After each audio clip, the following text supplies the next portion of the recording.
లక్ష్మి, మీరింత అద్భుతంగా పాటలు పాడతారని నాకు నిజంగా తెలీదు. అసలు మీరు పాట పాడుతుంటే ఎంత ప్లెజెంట్ ఫీలింగ్ కలిగిందో తెలుసా? మీరు రోజు ఇలాగే పాటలు పాడుతూ ఉండాలి లక్ష్మి. మీరు బాధలో ఉన్నారని చిన్న సర్ప్రైజ్ ఇచ్చాను. ఎలా ఉంది? నేనేమైనా సర్ప్రైజ్ ఇవ్వమని మిమ్మల్ని అడిగానా?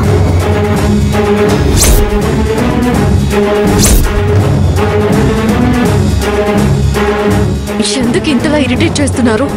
అది కాదు లక్ష్మి, మీరు అడిగినా అడగకపోయినా మీరు సంతోషంగా ఉండేలా చూసుకోవడం నా బాధ్యత కదా, అందుకే. అలా అయితే భార్య చెప్పింది వినడం కూడా బాధ్యతే కదా. అదెందుకు చేయట్లేదు? దాన్ని సీరియస్ గా తీసుకోవట్లేదా?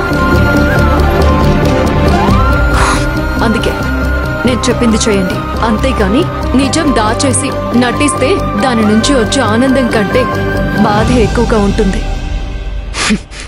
వెళ్ళి నిజం చెప్పండి.